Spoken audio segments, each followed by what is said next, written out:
Petrol और diesel की कीमतों में वृद्धि की गई है। पेट्रोल के दाम 1.69 रुपए प्रति लीटर और डीजल के दाम में 0.50 पैसे प्रति लीटर की बढ़ोतरी की गई है। नई कीमतें सोमवार आधी रात से लागू होंगी।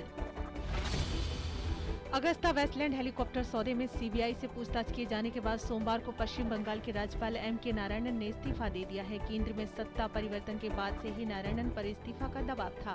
गौरतलब है कि सीबीआई ने Anglo Italian company Agusta Westland के साथ अति महत्वपूर्ण व्यक्तियों के लिए हेलीकॉप्टर के 3,600 करोड़ रुपए के सौदे में रिश्वत के आरोप की जाँच के सिलसिले में नारायणन बतौर गवाह शुक्रवार को पूछताछ की थी। नारायणन उस समूह में शामिल थे जिसने हेलीकॉप्टर खरीदने से पहले निविदा प्रतिक्रियाएं तय की थी।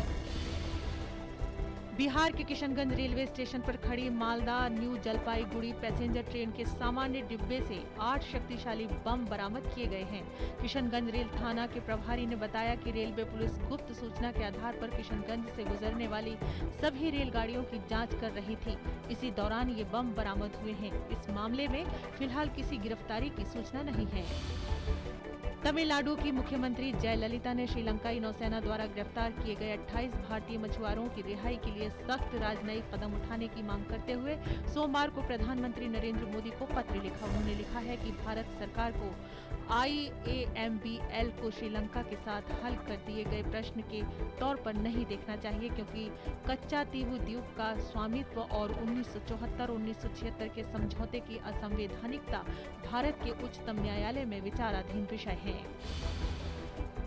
केंद्र सरकार ने देश में सूखे जैसी स्थिति से निपटने के लिए राज्य सरकारों से पेयजल की आपूर्ति के लिए आकस्मिक योजना तैयार करने को कहा है। सरकार ने ये निर्देश देश में कमजोर मानसून के कारण पानी की कमी के मद्देनजर दिए हैं। केंद्र सरकार ने राज्यों से पेयजल को मुख्य प्राथमिकता देने को कहा है। लोकसभा के पूर्व स्पीकर सोमनाथ चटर्जी को हल्का स्ट्रोक होने के बाद कोलकाता के एक निजी अस्पताल में भर्ती कराया गया है। अस्पताल के वरिष्ठ अधिकारी ने बताया कि चटर्जी को रविवार शाम लगभग 8:30 बजे अस्पताल में भर्ती कराया गया था और अब उनकी हालत स्थिर है। उन्हें गहन चिकित्सा कक्ष में रखा गया है। लोकसभा में पहली बार चुनकर आए सांसदों को संसदीय प्रणाली के बारे में जानकारी देने के लिए एक प्रशिक्षण कार्यक्रम सोमवार को शुरू हुआ। लोकसभा अध्यक्ष सुमित्रा महाजन ने संसद भवन में 2 दिन के इस कार्यक्रम का उद्घाटन किया। भारत यात्रा पर आए फ्रांस के विदेश मंत्री लॉरों फाबियुस ने सोमवार को विदेश मंत्री सुषमा स्वराज से मुलाकात की। बैठक में साझे हित के क्षेत्रीय और वैश्विक मुद्दों पर विचार विमर्श किया गया। वे मंगलवार को प्रधानमंत्री नरेंद्र मोदी और रक्षा मंत्री अरुण जेटली से मुलाकात करेंगे। प्रधानमंत्री से मुलाकात के दौरान फाबियुस फ्रांस के राष्ट्रपति फ्रांसवा ओलांद द्वारा प्रधानमंत्री नरेंद्र मोदी को अपने देश आने का निमंत्रण पत्र भी सौंपेंगे। प्रतिभूति अपीलीय न्यायाधिकरण यानी सेट ने सोमवार को रिलायंस इंडस्ट्रीज लिमिटेड की सेबी के खिलाफ दायर अपील को खारिज कर दिया। रिलायंस ने ये अपील सेबी द्वारा रिलायंस इंडस्ट्रीज में रिलायंस पेट्रोलियम के विलय मामले में नियमों के कथित उल्लंघन के आरोपों का आपसी सहमति के जरिए निपटाए जाने के रिलायंस के आवेदन को ठुकरा देने के खिलाफ की थी।